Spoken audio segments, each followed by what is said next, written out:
They were the ghosts of the Dust Bowl, phantoms in a Ford the Fifth Eight, their names whispered in the same breath as Jesse James and Billy the Kid. They were not just criminals, they were celebrities, their exploits chronicled in a new, almost instant, form of modern mythology. She was the cigar-chomping gun moll, the poet of the backroads.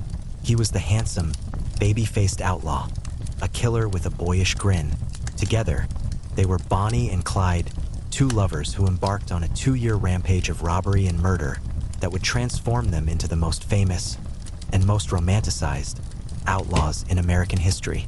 Tonight, we journey into stories where the line between criminal and celebrity becomes hopelessly blurred, where the glare of the camera flash and the chatter of the news wire transforms a sordid tale of violence into a public legend. These are tales of outlaws who become folk heroes, of crimes that capture the imagination of a nation, and of the powerful, often dangerous, alchemy that can turn a police blotter report into a modern-day myth. It is the hum of a nation listening to its radios, hungry for a story, and the cold, metallic click of a Thompson submachine gun, ready to provide one. Let me know in the comments where you're tuning in from. It's always a humbling experience to see how far these stories travel, and how many of us are gathered here in this shared, quiet space. And on that note, if you truly appreciate what we do here, the quiet, respectful space we try to create for these stories, a like and a subscribe is the very best way to show it. It helps us continue this journey together. Now, dim the lights. Let's ease into tonight's journey together. Bonnie and Clyde. The America of the early 1930s was a nation on its knees. The Great Depression had settled over the land like a biblical plague, a slow, grinding crisis that had hollowed out the country's heart. In the vast, sun-scorched plains of the Southwest, the Dust Bowl was turning fertile farmland into a barren, windswept desert. Banks were failing, farms were being foreclosed upon, and millions of ordinary, hard-working people were being cast into a state of profound and desperate poverty. It was a time of deep disillusionment, a time when the American dream seemed to be dying a slow public death, and when the institutions that were meant to protect the people, the banks, the government, the law, were seen by many as their primary tormentors. It was in this landscape of dust and desperation that the legend of Bonnie and Clyde would be born, a legend that was as much a product of its time as it was of the two people at its heart. They were both children of this desperate world. Bonnie Elizabeth Parker was born in a small town in Texas, a bright, ambitious, and deeply romantic young woman who dreamed of a life of glamour and excitement that was a world away from the grinding poverty of her reality. She was a poet, a good student, a girl who had won a spelling bee and who dreamed of being on the stage or the silver screen. But her dreams were quickly extinguished by the harsh realities of her world. She dropped out of high school and, at the age of just 16, married a local boy named Roy Thornton, a handsome but abusive drifter who would soon end up in prison for murder. Bonnie was left to fend for herself, a young, married woman, trapped in a dead-end job as a waitress in a bleak, greasy spoon cafe in West Dallas. She was a woman with a poet's soul and a deep, yearning hunger for a life less ordinary. Clyde Chestnut Barrow was also a product of the slums of West Dallas, a place known as the Bog. He was the fifth of 7 children in a desperately poor family of transient farm workers. From a young age, his life was one of petty crime. He was not a criminal mastermind. He was a small-time thief, stealing chickens, then cars with his older brother, Buck. He was a slight, almost boyish-looking young man, but his time in and out of the juvenile justice system had hardened him, instilling in him a deep and abiding hatred for the law. The event that would transform him from a petty crook into a remorseless, cold-blooded killer was his time in prison. In 1930, he was sent to the notoriously brutal Eastham Prison Farm, a place of almost unimaginable cruelty and violence. There, he was subjected to relentless, horrific abuse at the hands of another inmate. This experience broke something inside of him. In a desperate act of self-preservation, and in what would be his first killing, he crushed his tormentor's skull with a lead pipe. Another inmate, who was already serving a life sentence, took the blame for the murder, and Clyde got away with it. But he was no longer the same man. He walked out of Eastham in 1932 a changed creature. His youthful defiance hardened into a cold, murderous resolve. He had made a vow to himself. He would rather die than ever go back to prison. The meeting of Bonnie Parker and Clyde Barrow in January of 1930 was an electric, almost fateful collision of two desperate souls. They met at a mutual friend's house. Clyde, at 20, was already a seasoned criminal. Bonnie, at 19, was a lonely waitress trapped in a loveless marriage. She was captivated by his swagger, his outlaw charisma, his stories of a life lived outside the rules. He, in turn, was captivated by her. She was not just another girl. She was a true believer, a woman who seemed to see in his life of crime not a sordid reality, but a romantic adventure. She was the audience he had always craved. Their romance was immediate and all-consuming. But just a few weeks after they met, Clyde was arrested for a series of burglaries and sent back to jail. Bonnie was devastated, but her loyalty was absolute. In a daring, if amateurish, first act as an outlaw herself, she smuggled a gun into the jail, taping it to her thigh, and helped Clyde and his cellmates escape. The escape was short-lived. They were recaptured a week later, but it was a profound statement of her commitment. She was not just his girl. She was his partner. She had chosen her side, and it was his.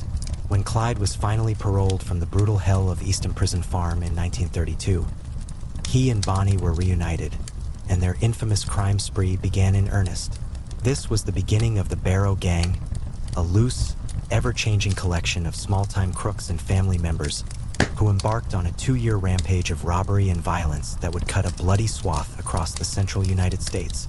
Their early crimes were not the work of a sophisticated criminal enterprise. They were a series of clumsy, small-time robberies, often of gas stations and small-town grocery stores, crimes that would often net them no more than $5 or $10. They were living a desperate, hand-to-mouth existence, constantly on the move in a series of stolen cars, sleeping in the woods or in abandoned farmhouses, their lives a blur of dusty back roads and cheap meals. But the stakes of their game were about to be raised in a final, irrevocable way. On August 5th, 1932, during a drunken country dance in Stringtown, Oklahoma, Clyde and 2 of his associates were approached by a local sheriff and his deputy. A clumsy, panicked shootout erupted. In the chaos, Clyde shot and killed the deputy, a man named Eugene C. More, the line had been crossed. Clyde Barrow was no longer just a robber and a car thief. He was a cop killer, a murderer. The romantic fantasy of the outlaw life had just been shattered by the cold, brutal, and very real crack of a gunshot. There was no turning back now. The desperate 2-year-long running gun battle with the law, the one that would make them legends, had just begun. The murder of Deputy Eugene Moore in the summer of 1932 transformed Bonnie and Clyde from small-time nuisances into wanted fugitives. The full, formidable weight of the law, from local Texas sheriffs to the newly empowered Federal Bureau of Investigation, was now dedicated to their capture, dead or alive. The romantic adventure had become a desperate, life-or-death struggle for survival, a 2-year-long running gun battle that would crisscross the dusty, forgotten backroads of the American heartland. Their lives became a blur of motion, a relentless cycle of robbery, flight, and brief, stolen moments of rest. They never stayed in one place for more than a night or two, their existence dictated by the need to stay one step ahead of the ever-closing net of the law. They would drive for days on end, sleeping in their stolen cars, often a Ford the 5.8, which was Clyde's favorite for its speed and power. They would pull off the road in a secluded patch of woods, eat a cold meal of canned beans, and then be on the move again before the sun came up. The Barrow Gang was never a large, stable organization. It was a small, constantly shifting collection of family and associates.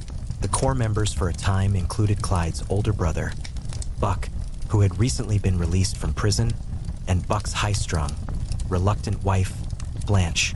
There was also a young, baby-faced gunman named W.D. Jones, who had been a childhood friend of the Barrows. But at the heart of the gang, the two constants were Bonnie and Clyde themselves, bound together by a fierce, codependent love and a shared, fatalistic belief that their story could only end in a hail of bullets. Their crimes were not the work of master planners. They were often clumsy, impulsive, and surprisingly unprofitable. They continued to rob small, rural gas stations and grocery stores, their hauls often barely enough to pay for their gas and food. They were not getting rich. They were just surviving. But they were also becoming more violent, more ruthless. Clyde, who had made a vow to never return to the hell of Eastham Prison, would not hesitate to shoot his way out of any confrontation with the law. He had become a man who would rather kill than be captured, and this cold, desperate resolve led to a growing list of dead police officers and bank guards in their wake. What transformed this sordid, bloody tale of a gang of small-time cop killers into a national legend was a strange and very modern new element: the media. The Great Depression was a time of profound public distrust of authority, particularly of banks and the government. In this climate, a certain kind of outlaw could be transformed, in the public imagination, into a folk hero. Bonnie and Clyde, with their youth, their passionate love affair, and their brazen defiance of the law, were perfect candidates for this kind of myth-making. The legend was fueled in a very direct way by the gang themselves. In the spring of 1933, after a shootout with police in Joplin, Missouri, the gang was forced to flee their apartment hideout in a hurry, leaving behind most of their belongings. And among those belongings, the police found a roll of undeveloped film. The photographs on that roll of film were a revelation. They were not the grim, desperate mugshots of wanted criminals. They were a series of playful, almost theatrical self-portraits. There were pictures of Clyde and W.D. Jones, brandishing their arsenal of weapons, looking like Hollywood gangsters. There were pictures of Bonnie, a cigar clamped jauntily in her teeth, a pistol in her hand, leaning against the fender of a stolen car. There were pictures of Bonnie and Clyde embracing, a picture of a romantic, outlaw couple, deeply in love. These photographs were a public relations masterstroke. They were sent out over the wire services and were published in newspapers across the country. The public was captivated. These were not monsters. They were characters. They were young, they were in love, and they were living a life of thrilling, rebellious adventure. The photos transformed them from sordid criminals into glamorous, almost romantic figures, the rock stars of the Depression-era underworld. Bonnie herself was a key author of her own myth. A talented amateur poet, she began to write a long narrative ballad about their lives, a poem that was both a romantic self-portrait and a fatalistic prophecy of their own violent end. The poem, The Story of Bonnie and Clyde, was eventually sent to the press, and its publication further cemented their status as folk heroes. "Someday they'll go down together," she wrote, "and they'll bury them side by side. To a few it'll be grief, to the law a relief, but it's death for Bonnie and Clyde." She was not just a gun moll. She was the poet laureate of her own tragedy, a woman who was consciously and brilliantly crafting her own legend, even as she was living out its final bloody act. But the reality of their lives was a far cry from the glamorous, romantic image that was being portrayed in the newspapers. Their life on the run was a grim, miserable, and deeply paranoid existence. They were living in constant fear, their nerves frayed, their bodies battered. Bonnie, in particular, suffered a horrific injury in a car accident, a severe burn to her leg that left her a near invalid for the rest of her short life, often having to be carried from the car by Clyde. The violence was also escalating. In July of 1933, the gang was ambushed by a police posse at a tourist court in Platte City, Missouri. A furious, desperate gunfight erupted. Buck Barrow was shot in the head, a catastrophic, ghastly wound. Blanche was blinded in one eye by flying glass. The gang managed to shoot their way out of the trap, but they were now on the run with two seriously wounded members. Just a few days later, they were cornered again in an abandoned amusement park in Iowa. In the ensuing shootout, Buck Barrow, his head wound still fresh, was shot several more times. He was captured by the police and would die in a hospital a few days later. Blanche was also captured. W.D. Jones, Bonnie, and Clyde all wounded themselves, managed to escape, but just barely, crawling through a riverbed to get away. The Barrow gang, as it had existed, was shattered. All that was left was the two of them, a wounded, desperate couple, on the final lonely leg of their run from the law. They were no longer the glamorous, cigar-chomping outlaws of the photographs. They were just two tired, wounded people, their bodies and their spirits broken, their famous story hurtling toward its inevitable and very bloody conclusion. The final months of Bonnie Parker and Clyde Barrow's lives, from the late summer of 1933 into the spring of 1934, were not a glamorous adventure, but a slow, painful, and deeply isolated spiral toward death. The romantic myth of the outlaw couple, which had been so carefully constructed by the media and by themselves, was now a hollow, bitter mockery of their reality. They were no longer the confident, swaggering rebels of the Joplin photographs. They were fugitives in the truest sense of the word, wounded animals, hunted, and running out of places to hide. The bloody shootout in Iowa that had led to the death of Buck Barrow and the capture of his wife, Blanche, had been a devastating blow. The gang was gone. They were now a gang of two. Their support network, the family and friends who had provided them with safe houses and fresh supplies, had either been arrested or were under such intense police surveillance that they were no longer a source of comfort, but of danger. Their physical condition was deteriorating rapidly. Bonnie's leg, which had been so horrifically burned in the earlier car accident, had never healed properly. The wound was raw, often infected, and she was in a state of constant, agonizing pain. She could barely walk and had to be carried by Clyde. He, too, was a walking ghost, his body and his mind scarred by the constant stress of the chase and the numerous gunshot wounds he had sustained in their various encounters with the law. They were living on a diet of stolen sandwiches, of lukewarm coffee, of whatever they could grab on the run. They were no longer robbing banks for the thrill of it. They were robbing small, rural stores for the few dollars they needed to buy bandages, aspirin, and another tank of gas. The law, which they had outrun and outsmarted for so long, was now closing in with a new and relentless determination. The scattered, uncoordinated efforts of local police departments had been replaced by a more unified and far more lethal force.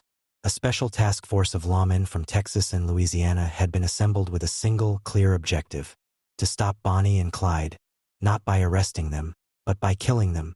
This was no longer a matter of law enforcement. It was a state-sanctioned manhunt. The leader of this team was a legendary and deeply feared former Texas Ranger named Frank Hamer. Hamer was a man who seemed to have been carved from the very granite of the Old West. He was a tall, silent, and incredibly tough lawman, a man who had been in over 50 gunfights and had killed dozens of outlaws in his long and storied career. He was not a modern scientific detective. He was a tracker, a man who understood the habits and the psychology of the men he was hunting. He was, in short, the perfect nemesis for Bonnie and Clyde. Hamer and his team of lawmen began the painstaking work of tracking the couple's movements.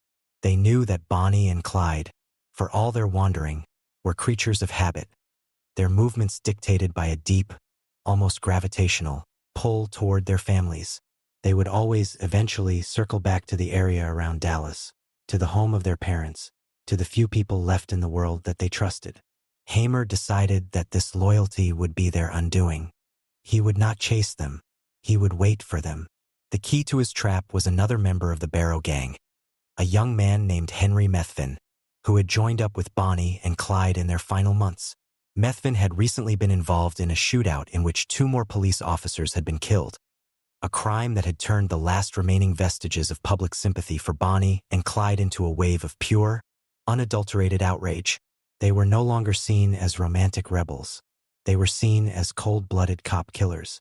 Methvin was in a desperate situation. He knew that the law was closing in, and he knew that he was facing the electric chair. His family, in a desperate bid to save his life, made a secret deal with Frank Hamer. In exchange for a promise of leniency for their son, they would betray Bonnie and Clyde. They would tell Hamer exactly where and when the outlaws were planning to be. The trap was set. The Methvin family told Hamer that Bonnie and Clyde were planning to visit their family's farm in Bienville Parish, Louisiana. It was a place the outlaws saw as a safe haven, a place where they could rest and resupply. Hamer knew that to get to the Methvin farm, they would have to drive down a specific, isolated, and heavily wooded country road. This was where he would make his stand. On the night of May 22nd, 1934, Frank Hamer and his posse of 6 lawmen, a mix of Texas Rangers and Louisiana Sheriff's deputies, took up their positions. They chose a spot on a small hill overlooking a lonely stretch of Louisiana State Highway 154. They were not there to make an arrest. This was to be an ambush, a military-style execution. They were armed to the teeth with a massive arsenal of high-powered automatic rifles, shotguns, and pistols. They hid themselves in the thick brush on the side of the road and, in the deep, humid darkness of the Louisiana night, they began their long, silent vigil. As the sun began to rise on the morning of May 23, 1934, the final act of the long, bloody drama of Bonnie and Clyde was about to begin. The lawmen were in position, the trap was set, and down the quiet country road, a stolen Ford the 5th, dusty and bullet-scarred, was approaching, carrying the 2 most famous outlaws in America toward their final and fatal appointment. They were driving not toward a safe house, but into a perfectly planned and utterly inescapable wall of gunfire. The romantic legend was about to be obliterated by a brutal and very final hail of lead. At approximately 9:15 on the morning of May 23, 1934, the quiet, almost sleepy, air of the Louisiana backroad was broken by the sound of an approaching engine. The 6 lawmen, hidden in the dense foliage, tensed. They saw the tan Ford the 5th, the death car as it would come to be known, kicking up a cloud of dust as it came over a small hill. The final, crucial piece of the trap was a decoy. Henry Methvin's father, Ivy, whom the outlaws were expecting to see, had been positioned by the side of the road with his logging truck, as if it had broken down.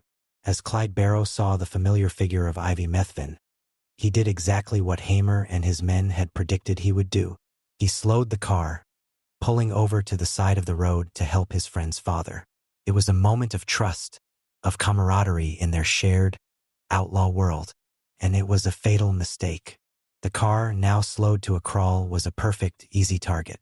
Frank Hamer, who had been waiting for this single, clear moment for over 100 days, stepped out from behind the bushes.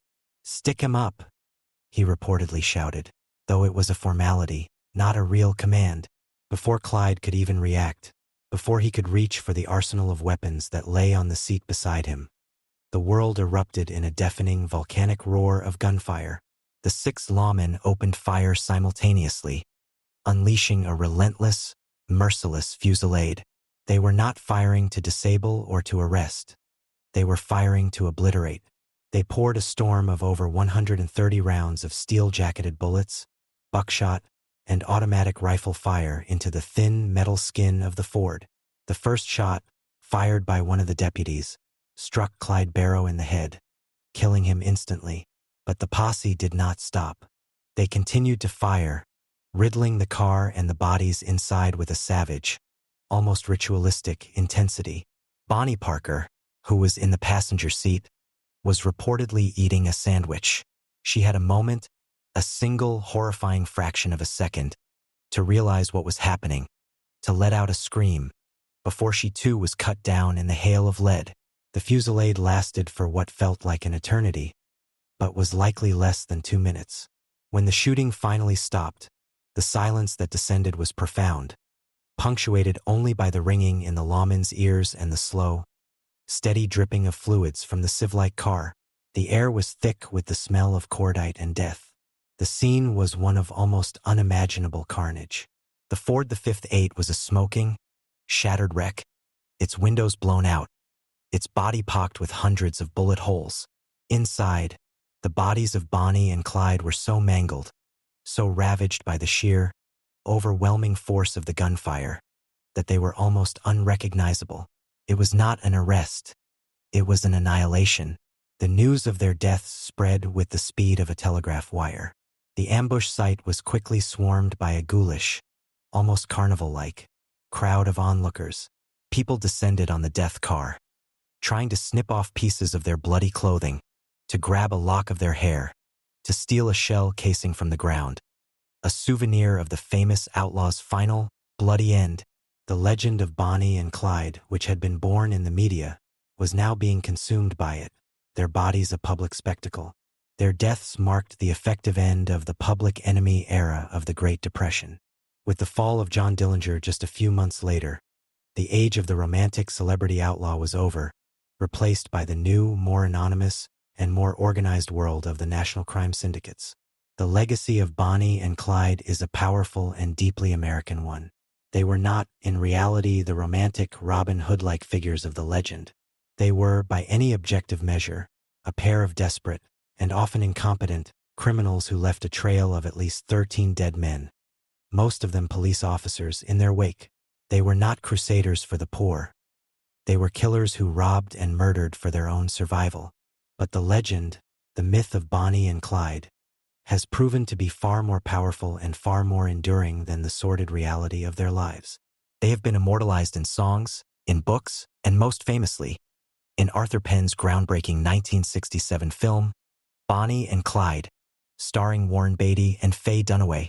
The film, with its stylish, romantic, and brutally violent portrayal of the outlaws, was a cultural phenomenon that captured the rebellious, anti-establishment spirit of its own time, and it permanently cemented the image of Bonnie and Clyde as beautiful, tragic, and glamorous anti-heroes. The story endures because it is a story that speaks to a deep and often dark part of the American psyche. It is a story about the intoxicating allure of freedom, of a life lived outside the rules on the open road. It is a story about the power of love, of a ride-or-die partnership that was, in its own twisted way, a profound and absolute commitment. And it is a story about the power of the media to transform a pair of desperate, small-time killers into enduring and almost beloved folk heroes. The final and most powerful image of their story is not the bloody, mangled reality of their deaths, but the romantic, almost poetic prophecy that Bonnie herself had written. Someday they'll go down together, and they'll bury them side by side. But even in this, the legend was a lie. Their families, in the end, refused to have them buried together. Bonnie Parker and Clyde Barrow lie in separate cemeteries in Dallas, their final romantic wish denied. But in the landscape of American memory, in the vast, open country of our own mythology, they are forever together, two beautiful, dangerous ghosts, forever young, forever in love, and forever on the run. The Amityville Horror. On the south shore of Long Island, the town of Amityville, New York, was, in the early 1970s, a postcard of the American suburban dream. It was a quiet, comfortable waterfront community, a place of sailboats bobbing in the Great South Bay, of tree-lined streets, and of a deep, abiding sense of middle-class normalcy. And on a street named Ocean Avenue, there was a house that was the very picture of that dream. 112 Ocean Avenue was a grand, three-story Dutch colonial home, with a distinctive gambrel roof and quarter-moon windows on its upper floor that gave it the unnerving, watchful appearance of a giant, sleeping face, with its manicured lawn, its swimming pool, and its private boathouse on the canal. It was a house that seemed to promise a life of peace and prosperity. In 1974, that promise was shattered. The house was the site of a brutal, almost incomprehensible, family tragedy. It was the home of the DeFeo family. The patriarch, 43-year-old Ronald DeFeo Sr., known as Big Ronnie, was a successful and domineering man who ran a profitable Buick dealership. He ruled his family with an iron fist, his temper a constant, simmering threat. His wife, Louise, and their 5 children lived in a state of both material comfort and deep, psychological unease. The eldest of the children was 23-year-old Ronald Butch DeFeo Jr. He was a troubled young man, a heavy drug user with a volatile temper that mirrored his father's. His relationship with his father was a toxic, explosive one, a constant battle of wills that often erupted into violent physical confrontations. The other children, 18-year-old Dawn, 13-year-old Allison, 12-year-old Mark, and 9-year-old John Matthew, lived in the crossfire of this dysfunctional family dynamic. In the deep, pre-dawn hours of Wednesday, November 13th, 1974, the long simmering tensions in the house on Ocean Avenue finally exploded in an act of almost unimaginable violence. Butch DeFeo, using a high-powered .35 caliber Marlin rifle, walked methodically through the quiet, sleeping house and, one by one, he executed his entire family. He shot his father and his mother first as they slept in their bed. He then moved to the bedrooms of his younger brothers, Mark and John Matthew, and shot them as they slept in their shared room. Finally, he went to the room of his two sisters, Dawn and Allison, and shot them as well. The act was one of stunning, almost bureaucratic efficiency. 6 members of his family, murdered in their beds, in the quiet of the night. The aftermath was as bizarre and as chilling as the crime itself. After slaughtering his family, Butch DeFeo showered, dressed for work, and left the house, leaving the 6 bodies lying in their beds. He spent the entire day as if nothing had happened. He went to work at the car dealership. He called his girlfriend. He met with friends. He was, by all accounts, calm and unremarkable. That evening, his charade continued. He went to a local bar, Henry's Bar, a familiar neighborhood haunt. He complained to his friends that he couldn't get into his house, that he couldn't reach his family on the phone. Finally, at around 6:30 p.m., in a final theatrical performance, he ran back into the bar, screaming in a state of feigned panic. "You got to help me. I think my mother and father are shot." His friends raced with him back to the house. What they found was a scene of quiet, preserved horror. The 6 bodies were still in their beds, exactly as he had left them almost 18 hours earlier. The police were called, and the quiet, suburban street of Ocean Avenue was transformed into a massive, floodlit crime scene. The initial investigation was a study in profound, almost supernatural mystery. The most baffling question was the silence. Butch DeFeo had fired 8 shots from a high-powered rifle inside the house, a weapon that produces a deafening, percussive roar. Yet, not a single neighbor had reported hearing any gunshots. And more perplexingly, the victims themselves seemed to have been undisturbed by the noise. All 6 had been found in their beds, lying face down, in a peaceful, sleeping position. There were no signs of a struggle, no evidence that any of them had been awakened by the initial shots. It was as if they had all slept through their own executions. The police were baffled. They had no explanation for the silence, a detail that lent an eerie, almost preternatural quality to the crime. Butch DeFeo initially tried to pin the blame on a mob hitman, claiming he had been held hostage during the murders. But his story, under the pressure of a skilled police interrogation, quickly fell apart. His alibi was full of holes, his demeanor too calm, too controlled. After a few hours of questioning, he confessed. He admitted to killing his entire family, one by one. His motive, he claimed, was that he had heard voices in the house, that a dark, demonic presence had commanded him to do it. The trial of Ronald Butch DeFeo Jr. was a sensation. His lawyer attempted an insanity defense, building on his client's claims of demonic possession and a history of mental instability. But the prosecution portrayed him as a cold, calculating killer, a man motivated by a desire to collect on his parents' sizable life insurance policies. The jury agreed with the prosecution. In 1975, he was found guilty on 6 counts of second-degree murder and was sentenced to 6 consecutive 25 years to life sentences. He was sent away to a maximum security prison, and the case, in the eyes of the law, was closed. The house at 112 Ocean Avenue, the scene of one of the most infamous mass murders in American history, was now empty, its walls and its floors scrubbed clean of the blood, but not of the memory.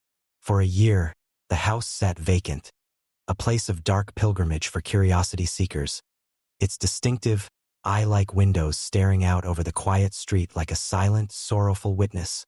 It was a house with a dark, violent history, a house that most people believed was profoundly and permanently tainted. But in December of 1975, a new family, a young, optimistic couple with 3 small children, saw not a house of horrors, but a dream home at an unbelievable bargain price. Their names were George and Kathy Lutz. They knew the house's history, but they were not superstitious people. They were a modern Catholic family, and they believed that a house was just a house, a collection of wood and nails. They were sure that with a new family, a new life, and a new coat of paint, they could exorcise the ghosts of the past and build a happy new future. They bought the house, and with their 3 children, they moved in, ready to begin their new life. Their dream, however, was about to become a nightmare. They would last just 28 days. The story of what happened to the Lutz family during their 28 days at 112 Ocean Avenue is a story that has been told, retold, and endlessly debated for nearly half a century. It is a tale that has become a cornerstone of modern American folklore, a perfect, terrifying storm of a real-life tragedy and a classic, Gothic ghost story. The account of their experience comes almost entirely from the family themselves, primarily from George and Kathy Lutz, in the book that would later make them famous. It is a story that begins with a small, unsettling ripple of the uncanny and quickly descends into a full-blown tsunami of supernatural terror.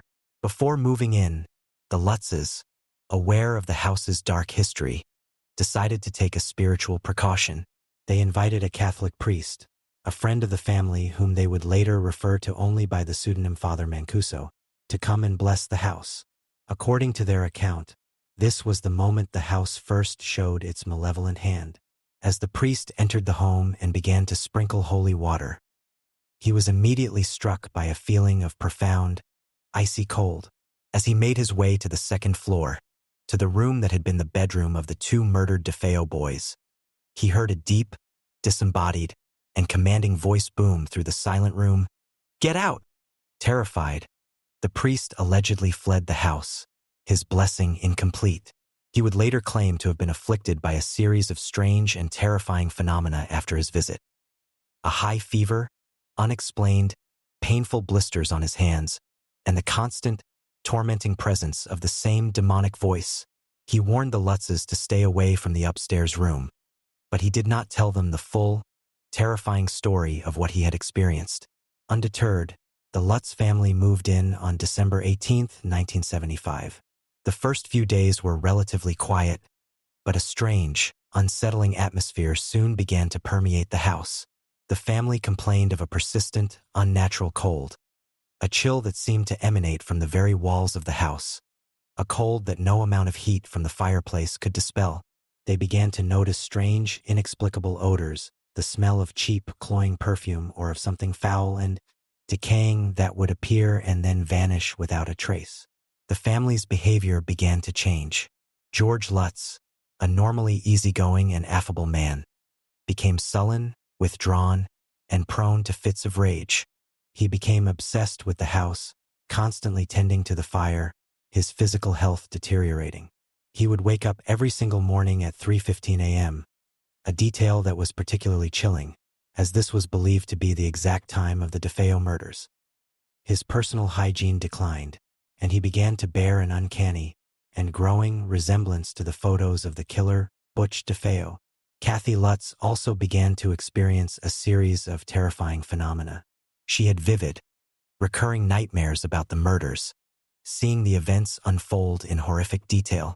She claimed to have been levitated above her bed and to have been embraced by an unseen, spectral entity. She discovered a small, hidden room in the basement, a tiny, red-painted room that was not on the house's blueprints, a room that the family's dog refused to go near. The three children were also tormented. The youngest daughter, 5-year-old Missy, began to talk to a new, imaginary friend, an entity she called Jody. Jody was not a friendly playmate. Missy described her as a demonic, pig-like creature with glowing red eyes, a creature who could change shape and who would sometimes appear, staring into the house from the outside, its eyes like two malevolent embers in the darkness. The eldest son, Daniel, claimed that his hands were repeatedly crushed by an unseen force, and he and his brother, Christopher, were terrified to be in their own bedroom, the very room where the DeFeo boys had been murdered. The physical manifestations of the haunting grew more extreme and more terrifying. The walls of the house would allegedly ooze with a strange, green, gelatinous slime. A crucifix that Kathy had hung on the wall was found to have been turned upside down. The front door was ripped from its hinges by an unseen force. A swarm of thousands of flies, in the dead of winter, appeared in the sewing room, a room the priest had not blessed. The family would hear the phantom sounds of a marching band in the living room, or the sound of the front door slamming in the middle of the night. By the second week of January, the Lutz family was in a state of almost constant terror. They were physically and psychologically exhausted, their lives completely consumed by the malevolent presence they believed was in the house with them. They attempted to fight back. They tried to bless the house themselves, walking through the rooms with a crucifix, chanting the Lord's Prayer. Their efforts were met, they claimed, with a chorus of demonic voices that commanded them to stop. The final, terrifying night came on January 14th, 1976. The family claimed that the paranormal activity reached a violent, terrifying crescendo. They heard loud, banging noises that seemed to shake the entire house. Furniture was moved by unseen hands. The spectral, pig-like creature, Jody, was seen staring in through the window. The presence in the house was no longer just a haunting. It was a direct, violent assault. George and Kathy Lutz, terrified for their lives and the lives of their children, made a decision. They could not spend another night in that house. They grabbed a few belongings, and in the middle of the night, they fled, leaving behind most of their possessions. Their dream home now a place of absolute and undeniable terror. They never returned. They had lasted just 28 days. The house on Ocean Avenue had claimed another family, not through physical violence, but through a campaign of psychological and spiritual warfare that had driven them from its walls. The story of the Amityville Horror was about to be told to the world. The story of the Lutz family's 28 days of terror at 112 Ocean Avenue might have remained a local ghost story, a piece of suburban folklore whispered about in the community, had it not been for a chance meeting and a publishing phenomenon. After fleeing the house, George and Kathy Lutz were in a state of financial and emotional ruin. They had sunk their life savings into their dream home, and now they were homeless, terrified, and struggling to make sense of the paranormal ordeal they believed they had endured.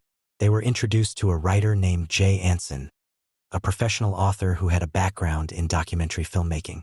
The Lutzes told him their story, and Anson was immediately captivated. He saw the potential for a blockbuster, a real-life horror story that had all the elements of a classic Gothic tale. A house with a dark, violent past, a young, innocent family, and a series of terrifying, inexplicable supernatural events. Working with the Lutzes, Anson turned their account into a book.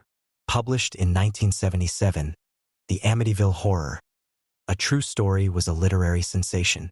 The book was a masterful piece of popular horror writing, presented as a non-fictional, journalistic account of the family's ordeal.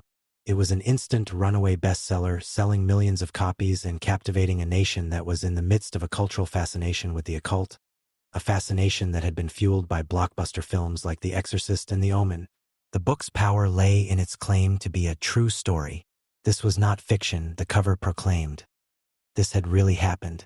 The story of the green slime, the swarms of flies, the red-eyed pig, and the disembodied voices was presented as fact, a documented case of a demonic haunting. The story was so compelling, so terrifying, that it became a national phenomenon. In 1979, the book was adapted into a major Hollywood film of the same name, starring James Brolin and Margot Kidder. The film was a massive box office success, and it cemented the Amityville Horror into the permanent landscape of American pop culture. The distinctive eye-like windows of the house at 112 Ocean Avenue became an iconic image of horror, a visual shorthand for the concept of the haunted house. The story of the Lutz family was no longer a personal account. It was a franchise, a brand, a piece of modern American mythology. But almost as soon as the story became a national sensation, it began to be subjected to a new and intense level of scrutiny. The very thing that had made the story so powerful, its claim to be true, was now being aggressively challenged by a host of skeptical investigators, journalists, and local residents who believed that the Amityville Horror was not a haunting, but a hoax. The first cracks in the story's foundation came from the people who had been there, the other players in the drama. The Catholic priest, Father Mancuso, whose real name was Father Ralph Pecoraro, who had allegedly been driven from the house by a demonic voice, gave a far more mundane account of his visit. He stated in a sworn affidavit that he had indeed felt a strange, cold sensation in the house and had advised the Lutzes not to stay in the upstairs bedroom, but he denied ever hearing a disembodied voice or experiencing any of the other terrifying supernatural phenomena that were attributed to him in the book. He claimed his role in the story had been wildly exaggerated. The local police also pushed back against the book's claims. They stated that the Lutzes had never reported any of the bizarre, supernatural events to them. The only call they had ever received from the family was a routine one about a minor property dispute. The idea that a family would be subjected to a month of violent, terrifying paranormal assaults and never once call the police struck many as deeply and fundamentally unbelievable. Local residents and the subsequent owners of the house also disputed the story.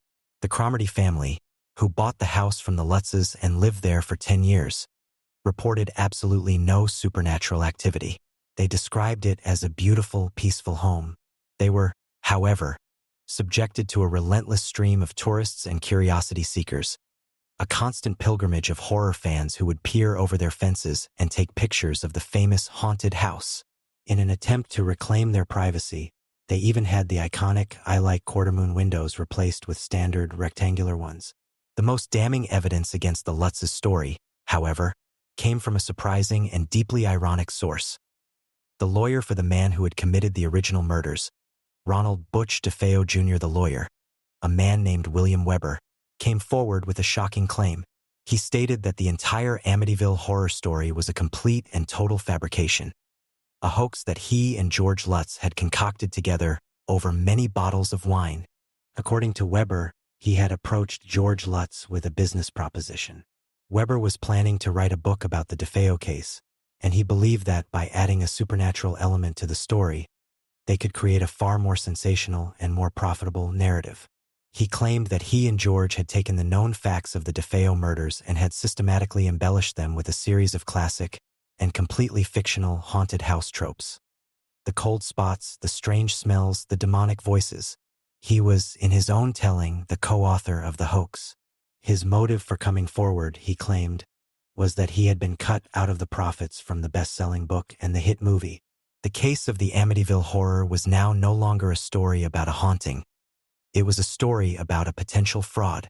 The public was left to decide which was more believable: that a family had been driven from their home by a demonic, red-eyed pig, or that a man, facing financial ruin, had conspired with a defense attorney to create a sensational ghost story that would make them both rich and famous. The debate has raged ever since.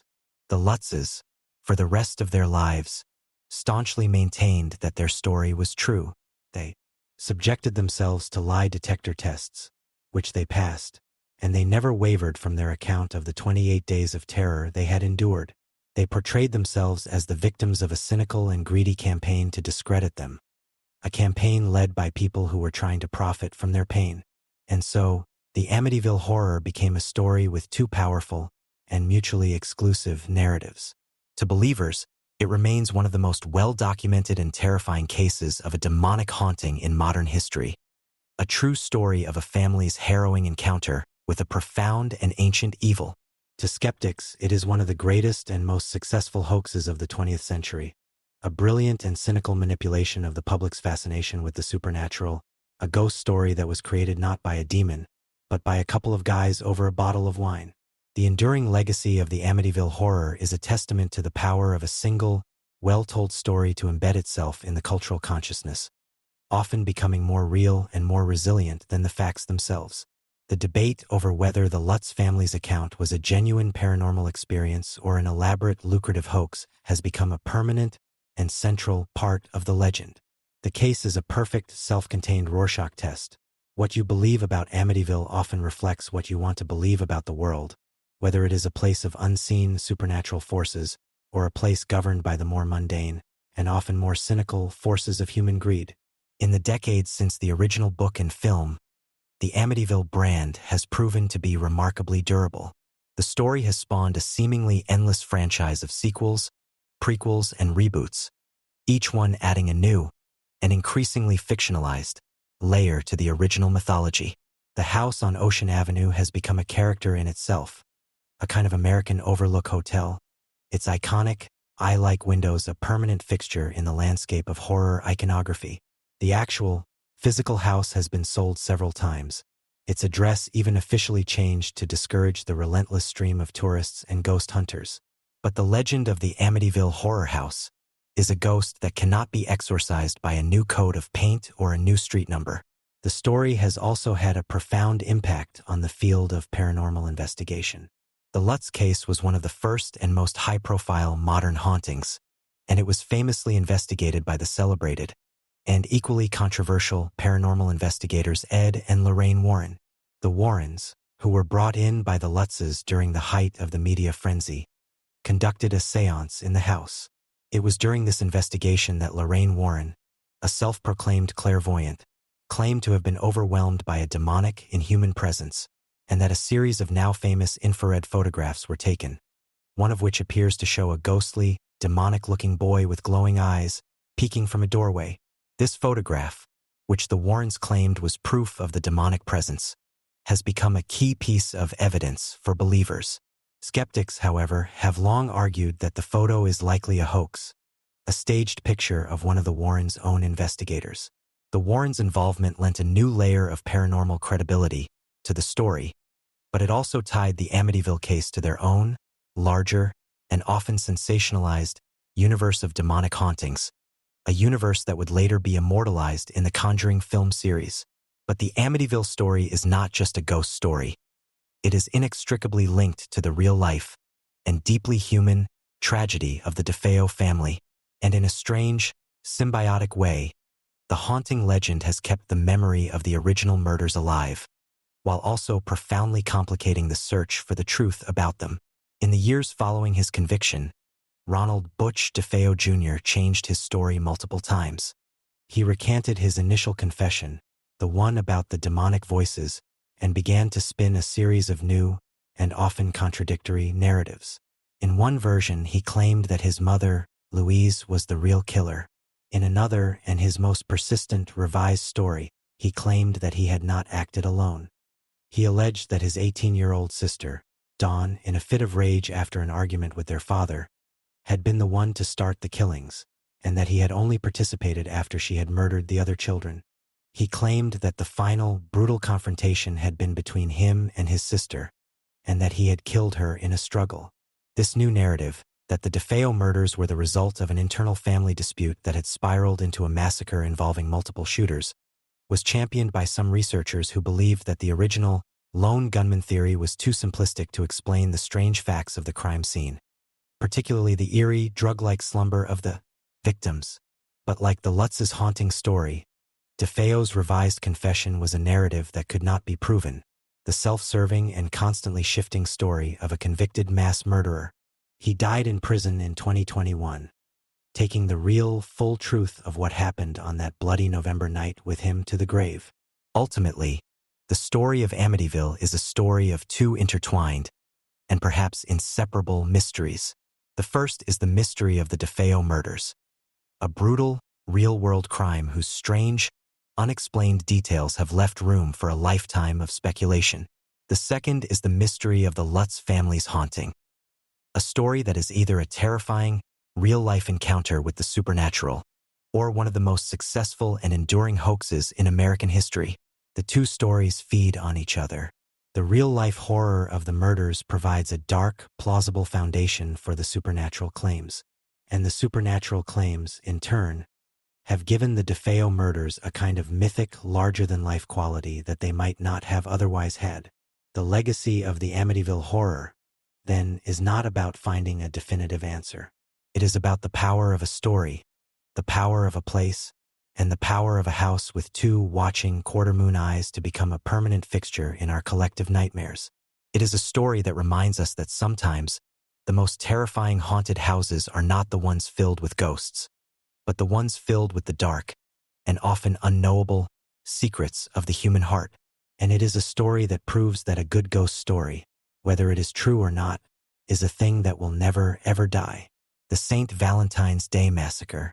The city of Chicago in the winter of 1929 was a city at war with itself.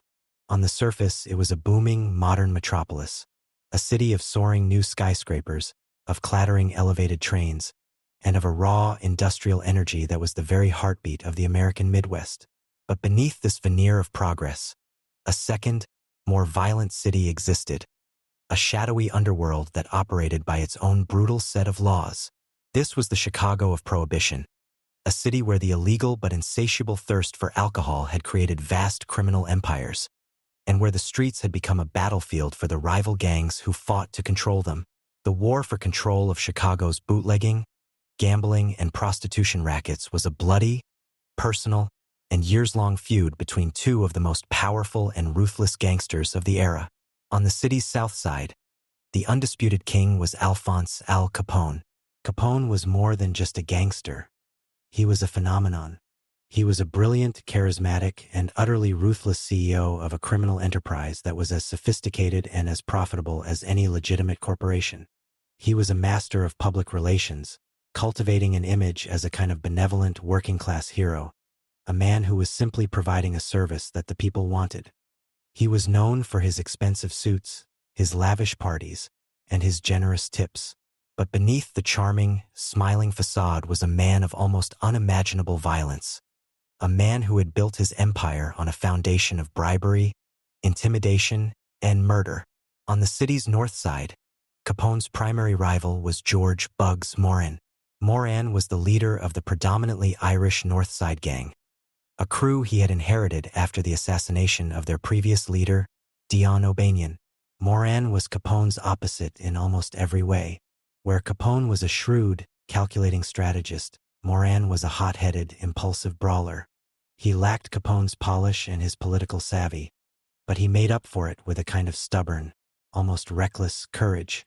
He despised Capone, whom he saw as a vulgar upstart, and he refused to be intimidated by the Southside Gang's superior numbers and firepower.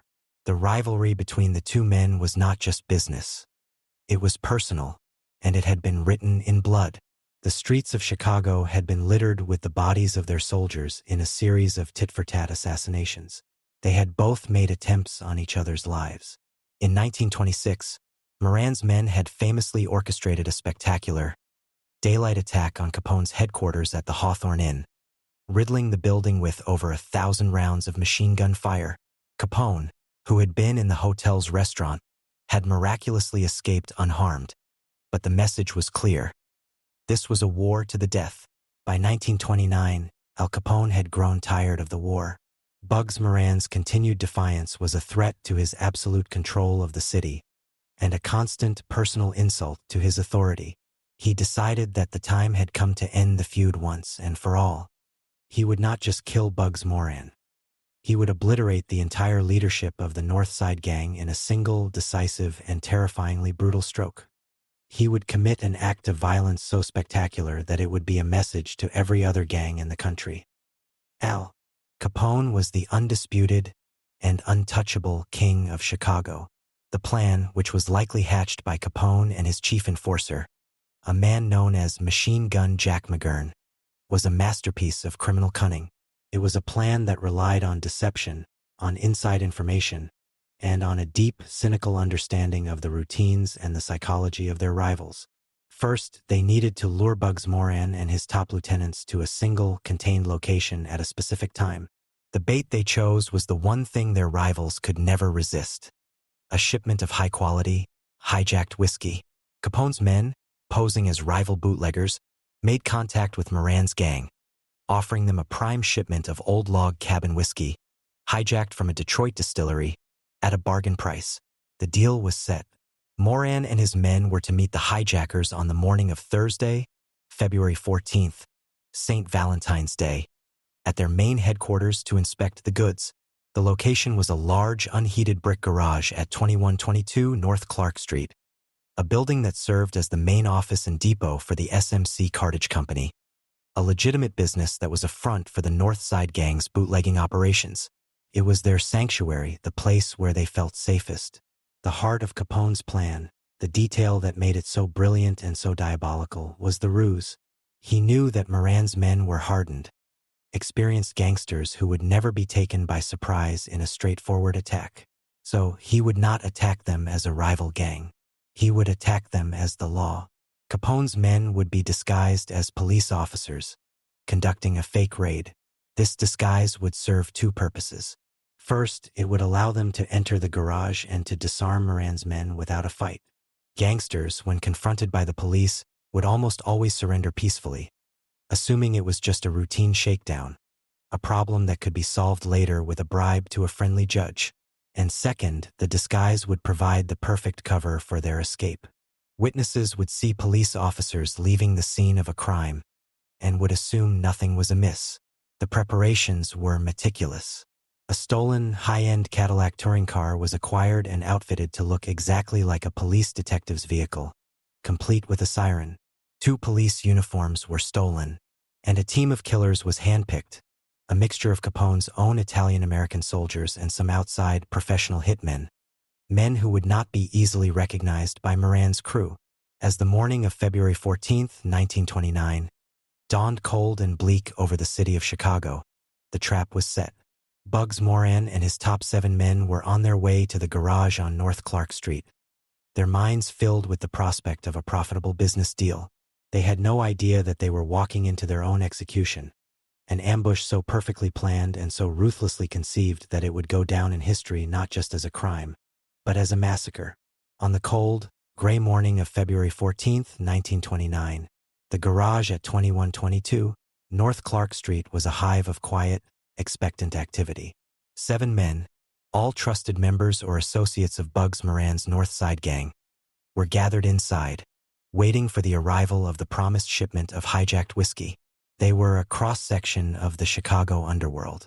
There was Albert Kachelek, also known as James Clark, Moran's second-in-command, Adam Heyer, the gang's bookkeeper and business manager, the brothers Frank and Pete Gussenberg, 2 of the gang's most feared and experienced enforcers, John May, a mechanic who was hired to work on the gang's trucks, and an optometrist named Reinhard Schwimmer, a man who was not a gangster but a gangster groupie, a man who simply enjoyed the thrill of associating with the city's tough guys.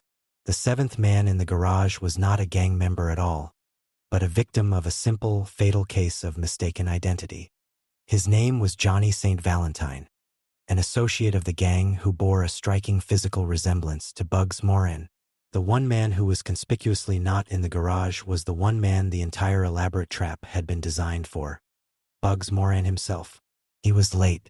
As he and 2 of his lieutenants were approaching the garage that morning, they saw a police car pull up outside.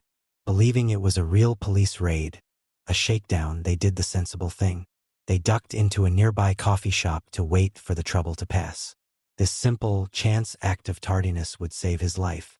At approximately 10:30 a.m., the stolen police car, a black Cadillac touring sedan, pulled up in front of the garage. 4 men got out. 2 were dressed in the dark, immaculate uniforms of Chicago police officers. The other 2 were in civilian clothes, wearing long, heavy overcoats to conceal their weapons. The 5 men, 2 in uniform, 2 in overcoats, and a driver who remained in the car, were the hand-picked execution squad from Al Capone's South Side gang. The 7 men inside the garage, seeing the police uniforms, were not alarmed. They assumed this was exactly what Moran had suspected. A routine raid. Raids were a part of the business, an inconvenience to be dealt with. They likely expected to be roughed up a bit, to have their liquor confiscated, and to be taken to the station, where a mob lawyer and a well-placed bribe would have them back on the street by lunchtime. The 2 officers entered the garage first, their demeanor professional and authoritative. They ordered the 7 men to line up and face the bare, whitewashed brick wall of the garage. The gangsters, knowing the drill, complied without a struggle. They were experienced criminals. You never, ever resist the police. They dropped their own weapons and put their hands up against the cold, grimy wall. They were now completely disarmed, their backs turned, a perfect, helpless firing line. At that moment, the 2 men in the overcoats entered the garage. They were not carrying police revolvers. They were carrying Thompson submachine guns, or Tommy guns, the devastatingly powerful weapon that had become the signature instrument of the Chicago gang wars. They also had a shotgun. What happened next was not an arrest. It was a clinical, methodical, and almost instantaneous execution. The 2 men with the Tommy guns, along with one of the uniformed cops, opened fire. A relentless, deafening fusillade of bullets ripped through the cold, echoing space of the garage. The 7 men at the wall were cut down in a storm of lead. The Tommy guns, firing at a rate of over 800 rounds per minute, stitched a line of death across their backs. The shotgun blasts at close range were even more devastating. The men were riddled with bullets, their bodies thrown against the wall by the force of the impacts before they slumped to the concrete floor in a tangled, bloody heap. The killers were professional and thorough. They fired over 70 rounds from the 2 Tommy guns and several shotgun shells. The execution lasted for less than a minute. When the shooting stopped, the garage was filled with a thick, acrid cloud of cordite smoke and the profound, ringing silence that follows an act of extreme violence. The final act of the ruse was now played out. The 2 men in civilian clothes, their weapons now hidden back under their overcoats, walked out of the garage with their hands in the air, prodded by the 2 uniformed officers. To any witnesses on the street, it looked exactly like a successful police raid. They saw 2 plainclothes detectives arresting 2 criminals, a perfectly normal scene in gangland Chicago. The 4 men got back into the black Cadillac and calmly drove away, melting back into the anonymous traffic of the city. Inside the garage, the scene was one of almost unimaginable carnage. The 7 men lay in pools of their own blood, their bodies so mangled by the high-powered weapons that they were almost unrecognizable. But in a testament to the sheer, stubborn toughness of the gangster ethos, one of the men was still alive. Frank Gussenberg, one of the gang's most hardened enforcers, had been hit 14 times, but he was still conscious, still breathing. When the real police arrived, summoned by neighbors who had heard the deafening roar of the machine guns, they found a scene that was unlike anything even they, the veterans of the Chicago streets, had ever witnessed. They found the 6 dead men, and they found Frank Gussenberg, miraculously, still clinging to life. They rushed him to a nearby hospital. The detectives knew that he was their only witness, the one man who could tell them who had been behind the massacre. As he lay on his deathbed, his body riddled with bullets, they pleaded with him. "Who shot you, Frank?" they asked. Frank Gussenberg, with his final, dying breaths, honored the gangster's code of silence, the sacred, unspoken law of omerta. He looked at the police officers and, with a final, defiant whisper, he said, "Nobody shot me." He died a few hours later, taking the secret of who had pulled the triggers with him to the grave. The perfect crime had, it seemed, also created the perfect wall of silence.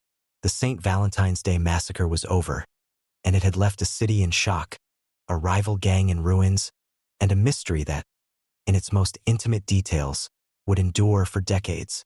The news of the massacre on North Clark Street hit the city of Chicago like a physical blow. The sheer scale and brutality of the crime were shocking, even for a city that had become numb to the daily drumbeat of gangland violence.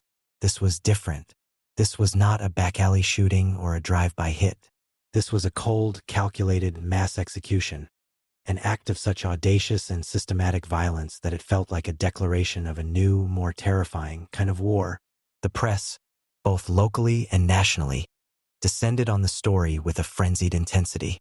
The photographs from inside the garage, which were smuggled out by a resourceful reporter, were published on the front pages of newspapers across the country. The images of the 7 men, lying in a tangled, bloody heap against the bullet-pocked wall, were a graphic and horrifying testament to the reality of the gang wars, a reality that had, until now, been largely romanticized in the pulp novels and the early gangster films of the era. The St. Valentine's Day massacre stripped away the glamour of the gangster and revealed the cold, brutal, and deeply ugly truth of their world.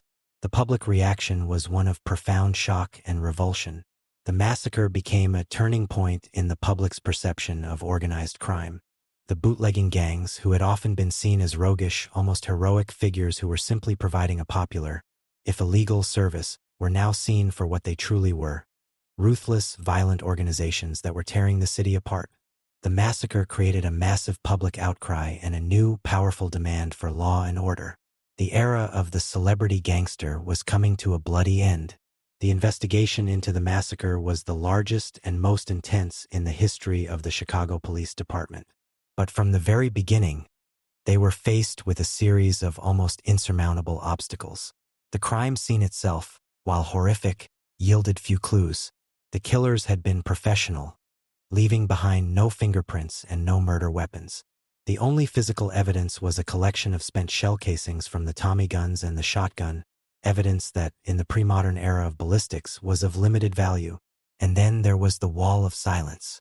The underworld, which operated by its own strict code of omerta, was completely closed to the police. No one would talk. The only witness who could have identified the killers, Frank Gussenberg, had taken his secret to the grave. The police were left with a crime of almost unimaginable brutality, and not a single credible witness. But everyone in the city, from the cops on the beat to the mayor in his office, knew with an almost absolute certainty who was behind it. There was only one man in Chicago with the power, the resources, and the sheer, ruthless audacity to orchestrate such a massacre: Al Capone. The massacre was, in every sense, his signature on the city. It was the logical, brutal culmination of his long and bloody war with the North Side Gang. And yet, proving it was another matter entirely. Capone, a master of plausible deniability, had a perfect, ironclad alibi. On the day of the massacre, he was not in Chicago. He was at his lavish, heavily guarded estate in Palm Island, Florida, in full view of a host of witnesses. He was, at that very moment, in a meeting with the local district attorney, a perfectly timed and very public performance of a legitimate businessman. From his sunny retreat, he expressed his shock and his sadness over the tragic events in his home city. He claimed, as horrified as everyone else.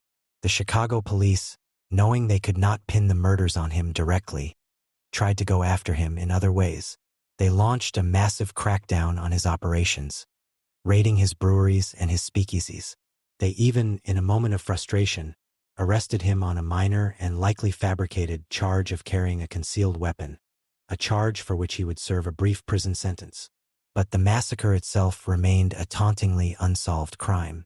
The investigation did, however, produce a handful of key suspects for the roles of the shooters. The police, and later, crime historians, have long believed that the hit team was a mix of Capone's own men and some outside professionals. Hired guns from St. Louis who were known as the Egan's Rats Gang. The names that have been most consistently linked to the shooting are men like Fred Killer Burke, a notorious and psychopathic contract killer, and members of Capone's own inner circle of enforcers. But without a witness, and without a confession, these names have remained in the realm of historical speculation, ghosts in a mystery that has never been officially solved. The immediate aftermath of the massacre was a stunning success for Al Capone. In a single 60-second fusillade, he had accomplished his goal.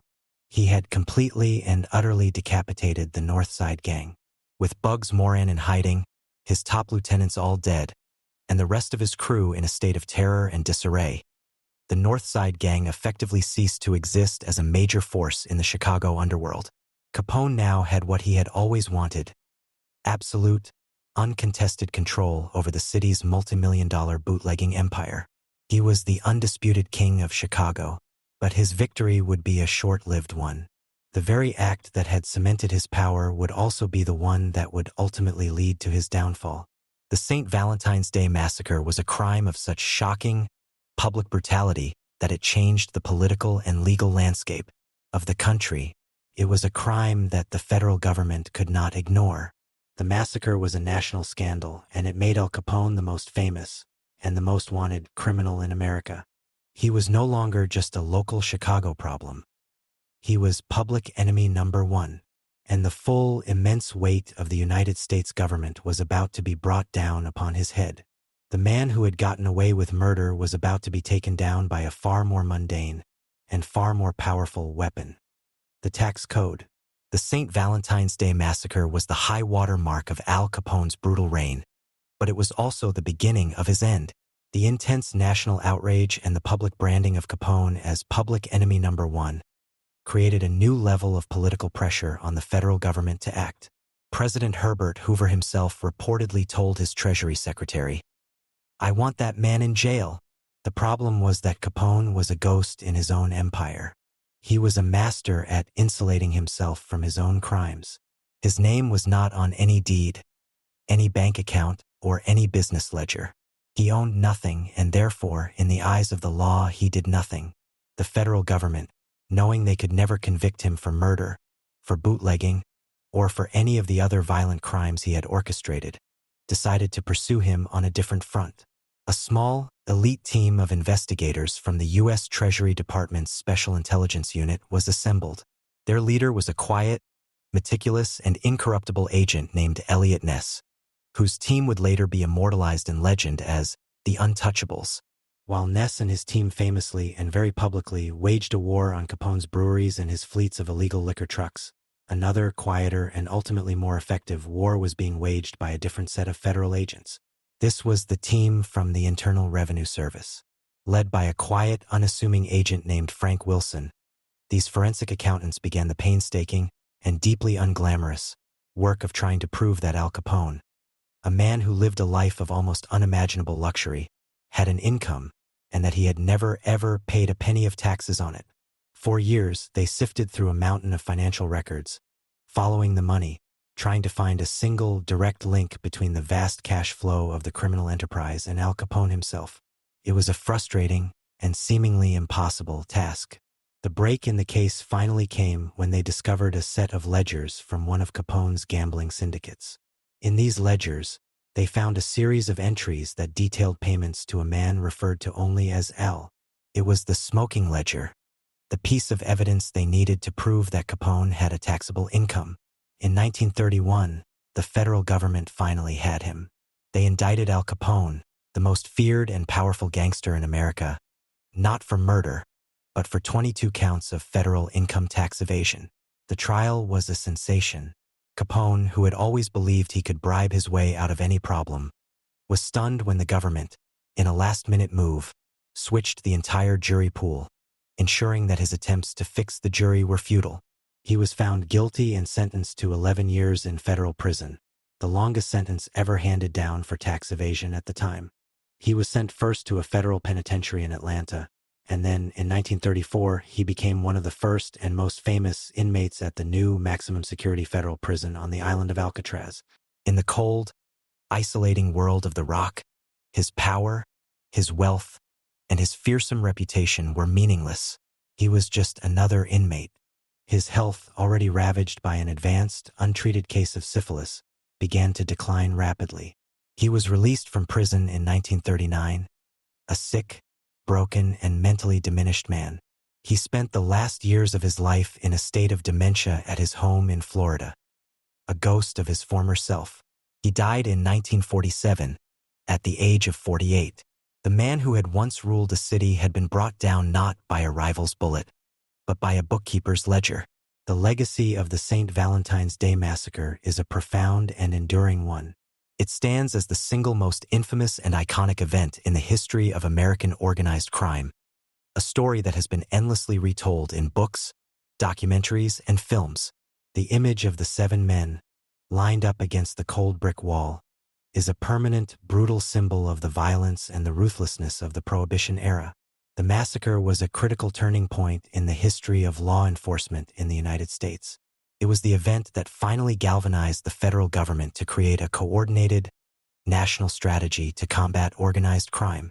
It led to the creation of more powerful federal task forces, to the passage of new, tougher anti-racketeering laws, and to a new era of cooperation between local and federal agencies. The massacre, in a very real sense, was the event that created the modern FBI and its reputation as the nation's premier crime-fighting force. And for the city of Chicago, the massacre was a deep and traumatic wound, but it was also a moment of catharsis. The public revulsion and the subsequent fall of Al Capone marked the beginning of the end of the city's reputation as a lawless gangster's paradise. The long, bloody war for control of the city's underworld had reached its terrible, spectacular climax, and in its aftermath, a new and more ordered city would begin to emerge.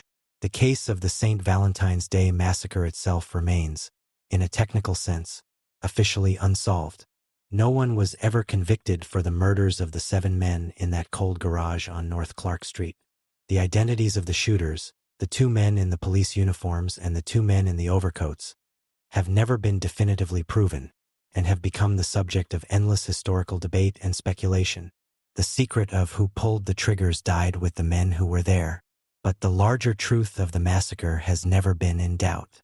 It was the bloody, brutal, and ultimately successful culmination of Al Capone's long war for control of Chicago. It was a perfect and perfectly terrifying crime, a masterpiece of criminal planning and ruthless execution that stands as a permanent, chilling testament to the ambition, the intelligence, and the profound, inhuman cruelty of the man who was, for a brief, violent, and unforgettable time, the undisputed and blood-soaked king of American crime. The Hatfield-McCoy feud. In the latter half of the 19th century, in the rugged, isolated hill country of Appalachia, there was a stretch of land that felt like a world unto itself. This was the Tug Fork Valley, a winding, watery border that sliced a rugged line between the states of West Virginia and Kentucky. It was a place of dense forests, of deep, shadowed hollows, and of a clannish, fiercely independent people whose lives were governed not by the distant laws of the state, but by an older, more primal code of family, honor, and, when necessary, of blood. This was a land that had been scarred by the recent memory of the Civil War, a conflict that had pitted neighbor against neighbor and had left behind a legacy of bitter, unresolved resentments. It was in this isolated, proud, and deeply suspicious world that two families, the Hatfields of West Virginia and the McCoys of Kentucky, were about to embark on a feud so bitter, so personal, and so legendarily violent that their names would become a permanent and bloody part of American folklore. At the head of the Hatfield clan was the formidable, almost mythical figure of William Anderson Devil Aunce Hatfield. He was not a simple mountain farmer. He was a successful timber baron, a shrewd businessman who had built a considerable fortune and a powerful local empire. He was a man of intense charisma, a natural leader who commanded the absolute loyalty of his large, sprawling family and his network of employees. A former Confederate guerrilla, he was a man who knew the mountains, who knew the ways of violence, and who lived by a fierce, uncompromising code of honor. He was, in every sense, the king of his side of the Tug Fork. On the Kentucky side of the river lived his counterpart, the patriarch of the McCoy clan, Randolph Randell McCoy. Where Devil Aunce was a rising capitalist, Randell was a man of the old world, a dirt farmer with a smaller, but equally proud, family. He was known for his stubborn pride, his deeply held religious beliefs, and a long, simmering temper. A veteran of the Union Army, his loyalty during the war had been to the other side, a fact that added a layer of old, political animosity to the personal grievances that were to come. He was a man who felt the world was changing around him, a man who felt his own status and honor were constantly under threat. The two families had lived side by side for generations, intermarrying, doing business, and attending the same church socials. There was a history of friction, of small disputes over land and timber rights, but for the most part, they had coexisted in the rough, uneasy peace of the mountains.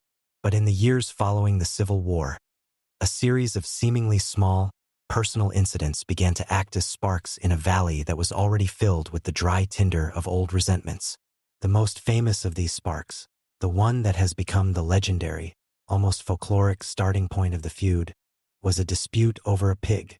In the fall of 1878, Randell McCoy accused a cousin of Devil Aunce, a man named Floyd Hatfield, of stealing one of his hogs. In a community where livestock was a form of currency, this was a serious accusation. The matter was taken to the local justice of the peace for a trial. The justice of the peace, however, was a man named Anderson Preacher Aunce Hatfield, another of Devil Aunce's cousins. The trial was a classic piece of backwoods justice. The key witness in the case was a man named Selkirk McCoy, a relative of Randall S. who was married to a Hatfield. The jury was composed of 6 Hatfields and 6 McCoys, a seemingly balanced panel. But when Selkirk McCoy took the stand, he testified in favor of the Hatfields, stating that he believed the pig belonged to Floyd. Based on his testimony, the jury found for the Hatfield side. For Randell McCoy, the verdict was a profound and deeply personal insult. In his eyes, he had been robbed not just of his pig, but of his honor. He had been betrayed by his own kin, and he had been denied justice by a legal system that was, in his view, completely controlled by the powerful and corrupt Hatfield clan. The feud was no longer about a pig. It was about a grievance, a wound to his pride that would fester and grow for years to come. The second, and far more explosive, spark was a story of forbidden love, a classic Appalachian retelling of Romeo and Juliet. In 1880, at a local election day gathering, a day of hard drinking and political argument, two of the clan's most famous children met and fell in love. She was Rosanna McCoy, Randall's beautiful, spirited daughter. He was Johns Hatfield, Devil Ance's handsome, notoriously roguish, and philandering eldest son. Their attraction was immediate and powerful. In an act of profound defiance against both of their families, Rosanna made a fateful decision. She left her home and her family in Kentucky and went to live with Johns in the Hatfield stronghold in West Virginia. To her family, this was the ultimate betrayal, an act of shame that was almost unimaginable. But her new life with the Hatfields was not the romantic idyll she had dreamed of. While Johns was a charming lover, he had no intention of marrying her, and the powerful Devil Ance did not approve of the match. Rosanna was a woman caught between two worlds, a traitor to her own family and an unwelcome guest in the home of her enemies. Her impossible situation reached its tragic climax a few months later. While Johns and Rosanna were together, a posse of McCoys, led by Rosanna's brothers, ambushed them. They arrested Johns on outstanding Kentucky bootlegging warrants, intending to take him back across the river to the Pikeville jail, a place from which he was unlikely to emerge alive. Rosanna was now faced with an unthinkable choice. She could remain silent and allow the father of her unborn child, she was, at the time, pregnant with Johns' baby, to be taken away to his certain death, or she could betray her own brothers to save the man she loved. She chose love. In a desperate, Paul Revere-style ride in the dead of night, she rode her horse through the dark, treacherous mountain passes to the Hatfield homestead. She warned Devil Ance of the plot. Devil Ance immediately assembled his own, heavily armed posse. They rode out, intercepted the McCoys before they could reach the ferry to cross the river, and in a tense, bloodless standoff, they freed Johns and brought him back home. Rosanna's brave, desperate act had saved her lover, but it had cost her everything. She had now committed the ultimate act of treason against her own blood, and in a final, heartbreaking twist of betrayal, Johns Hatfield, the man for whom she had sacrificed everything, abandoned her. He left the pregnant Rosanna and, a short time later, married her cousin, Nancy McCoy. Rosanna was left utterly alone, a tragic, broken figure, scorned by both families. Her baby would die in infancy, and she would die a few years later, a victim not of a bullet but of a broken heart. The story of the stolen pig and the tragic romance of Johns and Rosanna had laid a new, deeper, and far more personal foundation for the feud. The conflict was no longer just a matter of old war resentments or legal disputes. It was now a deeply emotional and deeply volatile story of stolen honor, of family betrayal, and of a love that had ended not in union, but in a profound and bitter sorrow. The valley was now a powder keg, primed and ready. All that was needed was a single violent act to ignite the flames of an all-out war, and that act was not far away. The fragile, simmering peace in the Tug Fork Valley was finally and irrevocably shattered on another election day, in August of 1882. Election days in rural Appalachia were combustible events, a potent mixture of hard liquor, political argument, and the ever-present undercurrent of clan honor. On this particular day, at a polling place on the Kentucky side of the river, the tensions that had been festering for years finally erupted in an act of sudden, drunken, and tragically stupid violence. The incident began with a trivial dispute over a small debt owed for a fiddle. Tolbert McCoy, one of Randall McCoy's sons, got into a heated argument with Ellison Hatfield, the brother of Devil Ance. Ellison was a giant of a man, a powerful and respected figure in the Hatfield clan. The argument, fueled by moonshine and years of bad blood, quickly escalated from words to fists. In the ensuing brawl, Tolbert McCoy was joined by two of his brothers, Farmer and Randolph Jr. The three McCoy brothers, in a moment of drunken rage, overwhelmed the older, but still formidable Ellison Hatfield. One of the brothers pulled a knife and stabbed him repeatedly. Another then pulled a pistol and shot him. Ellison Hatfield collapsed to the ground, mortally wounded, in front of a horrified crowd of onlookers. The three McCoy brothers were immediately arrested by the local constables. This was not a feud anymore.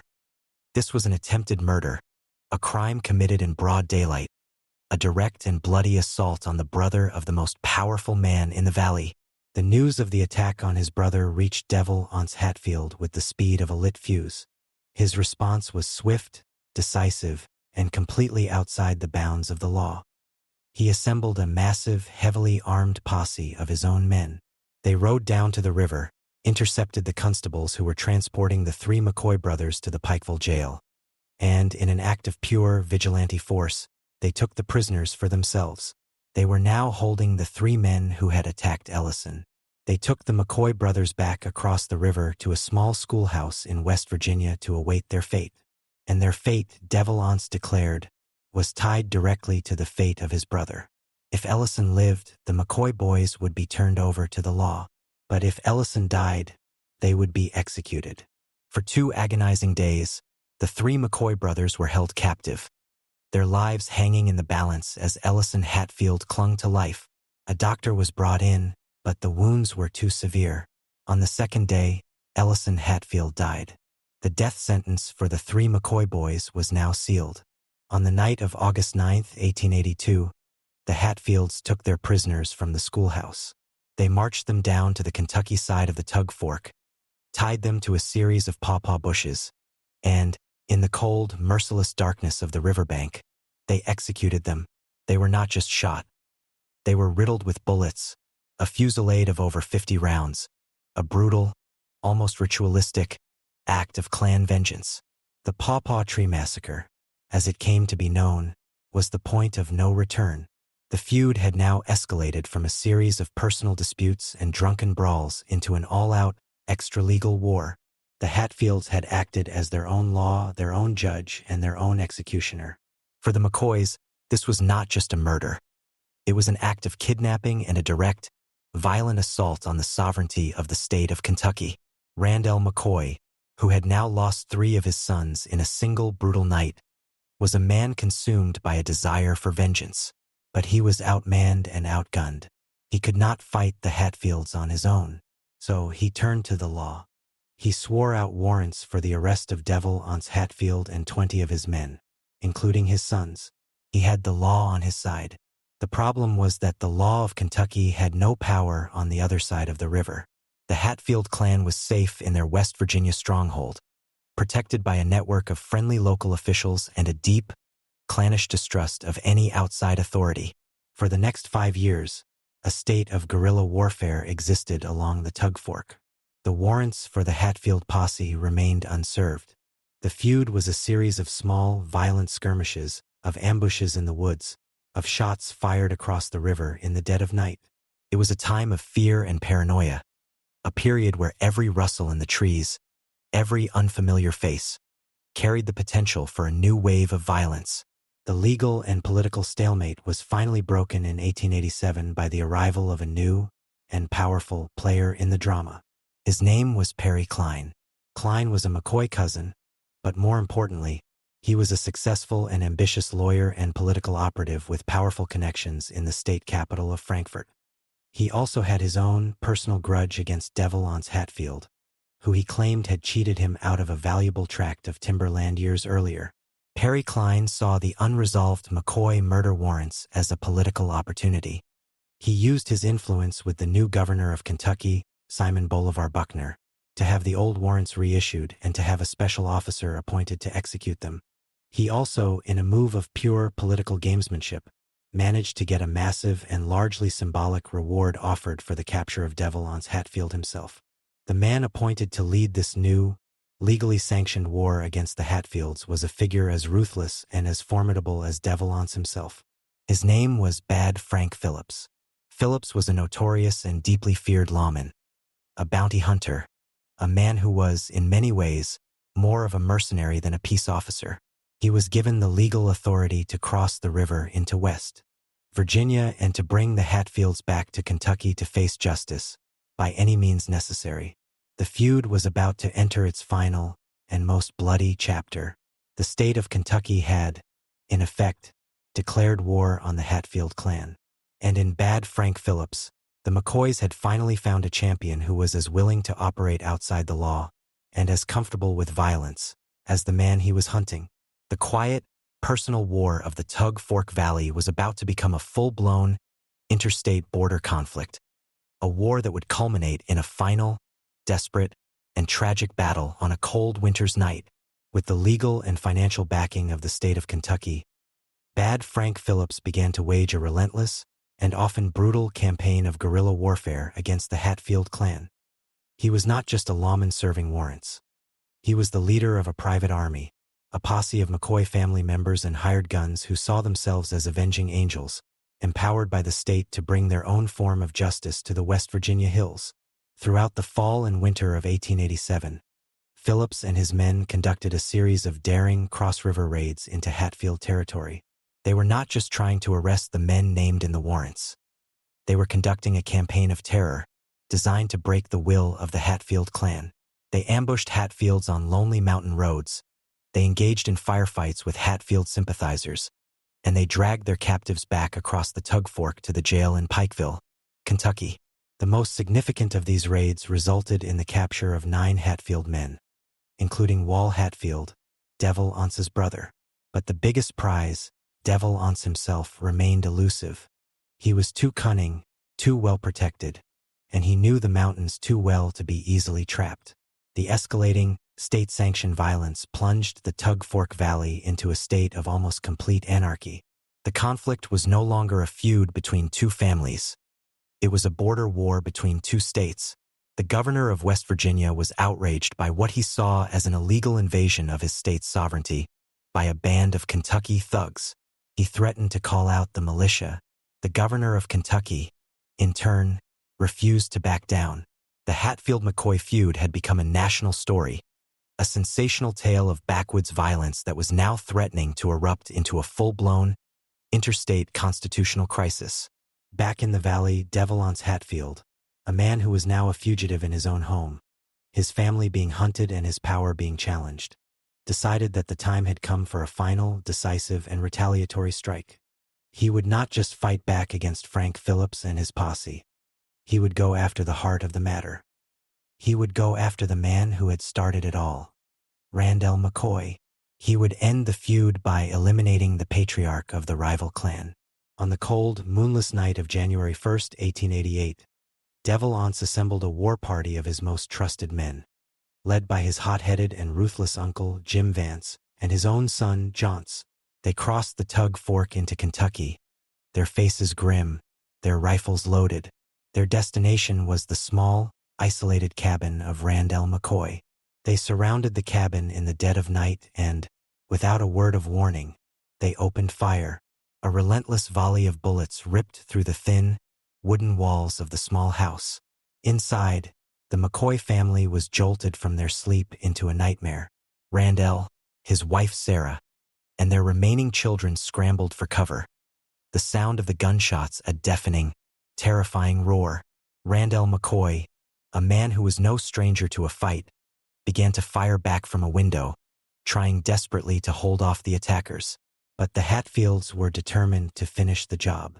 They began to set fire to the cabin, hoping to smoke the family out into the open. As the flames began to lick at the dry wood of the house, the scene descended into a final, horrific chaos. 2 of Randall's children, his son Calvin and his daughter Olifair, made a desperate run for it. Olifair was shot and killed as she tried to flee to the well. Calvin was also shot and killed. Sarah McCoy, Randall's wife, ran to her daughter's side and was brutally beaten with a rifle but by Jim Vance, leaving her for dead with a crushed skull. In the confusion of the fire and the smoke and the screaming, Randall McCoy, the man they had come to kill, managed to escape. He slipped out of the burning cabin and vanished into the darkness of the surrounding woods. A final, desperate act of survival. The New Year's Night Massacre, as it came to be known, was the bloodiest and most tragic single event of the entire feud. It was an act of such savage and indiscriminate violence. The murder of 2 of his children, the brutal beating of his wife, the burning of his home, that it finally broke Randall McCoy. He was a defeated man, his family shattered, his spirit crushed. He and his Surviving family members fled the Tug Fork Valley, moving to the relative safety of the town of Pikeville, never to return. But the massacre was also a fatal miscalculation for the Hatfields. The brutal, unprovoked attack on the McCoy home and the murder of 2 more of Randall's children was a crime that the state of Kentucky could not and would not ignore. It galvanized public opinion against the Hatfields and gave bad Frank Phillips and his posse a new and even more powerful sense of righteous purpose. The war was about to reach its climax. Just a few days after the massacre, Frank Phillips and his men, now on a mission of pure vengeance, tracked a group of the Hatfields, including Jim Vance, to a remote cabin in the West Virginia woods.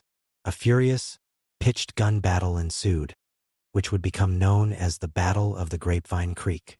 In the end, bad Frank Phillips got his man. He shot and killed Jim Vance, the leader of the New Year's night raid, and captured several other members of the Hatfield party. The death of Jim Vance and the capture of 9 of his key men was a devastating blow to De Valence. His clan was broken, his power was shattered, and the law, in the form of the relentless Frank Phillips, was closing in. The long, bloody war was finally coming to an end. The remaining Hatfields who had been captured were taken to Pikeville to stand trial. The legal system, which had been a source of such contention at the beginning of the feud, was about to have the final word. The trial of the 9 Hatfield men in Pikeville, Kentucky, in 1889 was a legal and media sensation. The long, bloody, and almost mythical feud of the backwoods was finally being brought into the formal, structured world of a courtroom. The case had become a national story, and reporters from across the country descended on the small mountain town to witness the final act of the drama. The trial was not just about murder. It was a trial of a way of life, a culture of clan loyalty and vigilante justice clashing with the modern, state-sanctioned rule of law. The evidence against the Hatfield men was overwhelming. They were charged with the murder of Oliver McCoy during the New Year's Night massacre. The prosecution presented the testimony of the surviving McCoy family members, who gave a harrowing, eyewitness account of the brutal, unprovoked attack on their home. The defense argued that the men were acting in a state of war, that their actions were a legitimate response to the cross-border raids of bad Frank Phillips and his posse. But the jury, a panel of Kentucky citizens, was not swayed by this argument of mountain justice. In the end, all of the Hatfield men were found guilty. Most were sentenced to life in prison, but for one of them the sentence was different. Ellison Cottentop Mounts, a man who was believed to be the illegitimate son of Ellison Hatfield, the man whose death had triggered the Pawpaw Tree Massacre, was sentenced to death by hanging. He was believed to have been the one who fired the shot that killed Oliver McCoy. On February 18, 1890, the final official act of the Hatfield-McCoy feud was carried out in the town of Pikeville. Ellison Mounts was publicly hanged, the last man to be publicly executed in the state of Kentucky. His death was a stark, final, and very public statement from the state. The old ways were over. The era of the blood feud, of the clan war, of a law that was enforced at the barrel of a gun, was to be replaced by the law of the state. The trial and the execution effectively ended the organized, large-scale violence of the feud. The Hatfield clan was broken. De Valence Hatfield, the powerful patriarch who had once ruled the Tug Fork Valley, was a man in decline. He was never arrested for his role in the feud, living out the rest of his life as a recluse in the West Virginia hills, but his power and his influence were gone. In his later years, in a final, ironic twist for a man who had lived a life of such secular power and violence, he was baptized and became a devout Christian. He died in 1921, a quiet, almost forgotten figure, and was buried under a life-sized marble statue of himself that still stands in a family cemetery in Logan County, West Virginia. Randall McCoy, his rival and his victim, also lived out his final years in a state of quiet sorrow. He had lost 7 of his children to the feud. He died in 1914, a broken man who was forever haunted by the violence that had destroyed his family. He is buried in a family cemetery in Pikeville, his grave a simple, stark contrast to the grand, marble monument of his great adversary. The legacy of the Hatfield-McCoy feud is a powerful and enduring one. It has become a permanent and often romanticized part of American folklore. a story that is often held up as a quintessential example of the rugged, violent, and clannish nature of Appalachian culture. The names Hatfield and McCoy have become a universal shorthand for any bitter, long-standing, and seemingly intractable family dispute. The story has been the subject of countless books, television shows, and films. It's complex and often sordid, history frequently simplified into a romantic tale of star-crossed lovers and honorable mountain men fighting for their family's honor. This romantic version, however, often obscures the grittier and more tragic reality of the feud. The real story of the Hatfield-McCoy feud is a story about the destructive and ultimately futile nature of a cycle of violence and revenge. It is a story of how a series of small, personal grievances, a stolen pig, a failed romance, a drunken brawl, could, in an isolated and honor-bound culture, spiral into a multi-generational war that left dozens dead and 2 families in ruins. It is also a story about a specific and turbulent moment in American history. The feud was a product of the deep, unresolved tensions of the post-Civil War era, a conflict between old ways of life and the new, encroaching forces of industrial capitalism and state control. The Hatfields, with their successful timber business, represented the new, entrepreneurial spirit of the mountains, while the McCoys, the traditional farmers, represented the old way of life that was being left behind. The feud was, in many ways, a violent growing pain, a brutal local manifestation of the larger national struggle to define what America would become in the modern era. Today, the Tug Fork Valley is a place of quiet, rural peace. The descendants of the Hatfields and the McCoys still live in the area, and they have, for the most part, long since put the old bloody history behind them. The feud is now a source of tourism and a point of local, historical pride. There are historical markers, there are family reunion festivals, and there is even a Hatfield-McCoy marathon. The old battlegrounds have become tourist attractions, but the story endures as a powerful and deeply cautionary tale. It is a reminder of how easily the bonds of community can be shattered by a sense of stolen honor, and how quickly the desire for justice can curdle into a self-perpetuating cycle of revenge. It is a story that, in all its brutal, tragic, and deeply human complexity, has become a permanent and unforgettable chapter in the long and often violent story of America itself.